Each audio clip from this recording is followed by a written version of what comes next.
Hello and welcome to this first lecture of new section on making decisions timely to master complexity.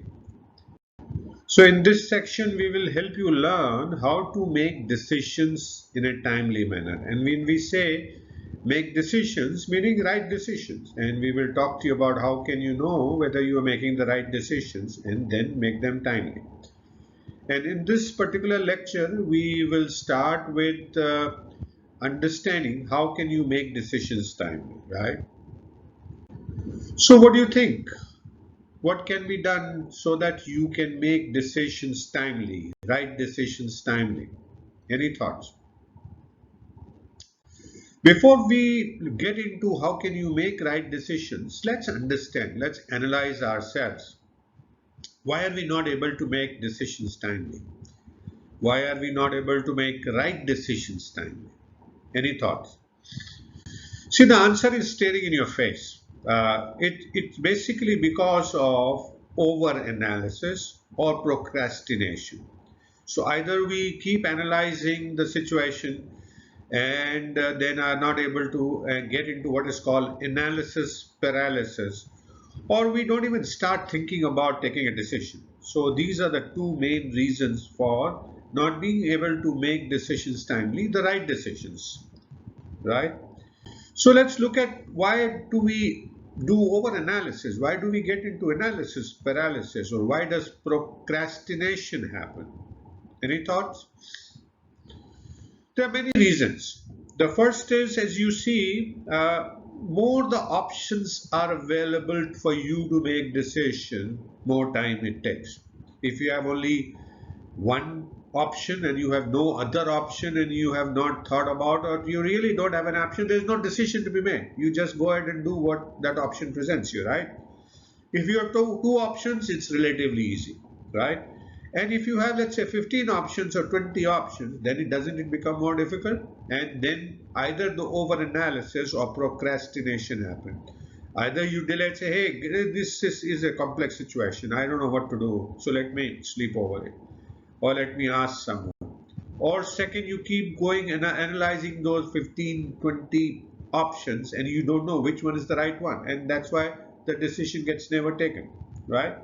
So that's one of the reasons, too many options. The second is reason of analysis paralysis is the fear of rejection, fear of failure, and that increases because you don't know. There's no systematic methodology that you are aware of to use that tells you you are making reasonably right decisions. Go ahead and do that. And we will talk about in this methodology that we will unfold to you. How can you be sure that you are making the right decision? And that's the biggest challenge. And that causes this fear of failure, fear of rejection, and causes analysis paralysis. The third thing is, again, this cycle.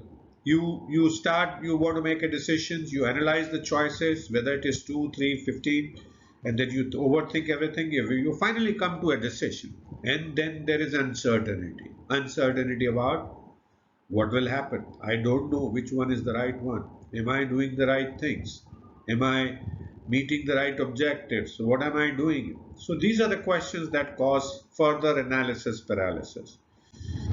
Another reason is when you have too many factors to consider decision, right? If you have few factors, you can analyze your alternatives on those factors and make a right decision. But if you have thousands of factors, hundreds, tens, even tens of factors, then making a decision become a lot more difficult. And unless you have a systematic methodology that we will take you through. So that's another of the factors that cause procrastination or over analysis.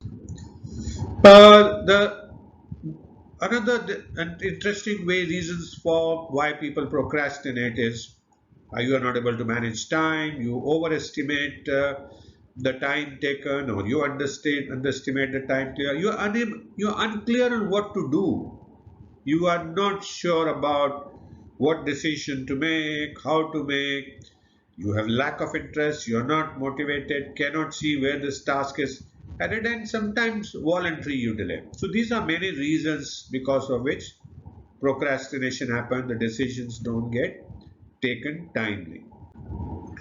So the question is how to eliminate these causes, right? If these are the causes in terms of too many options, in terms of fear of not knowing whether you're making the right decision, not knowing whether uncertainty about the future, and having too many factors on which to base your decision. So how to eliminate this?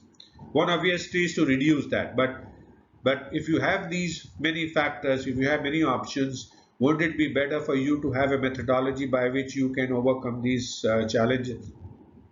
Right. So how do we do that? So, and that is the topic we have for you in the next lecture. We will talk to you how can you use this decision analysis approach to eliminate these causes and take timely and right decisions, right? So that is what is in it for you in the next lecture. So thank you so much for watching this first lecture of making decisions timely, right decisions timely in this course on mastering complexity. I hope you're continuing to learn new things, continuing to enjoy, and I do look forward to see you again in the next lecture.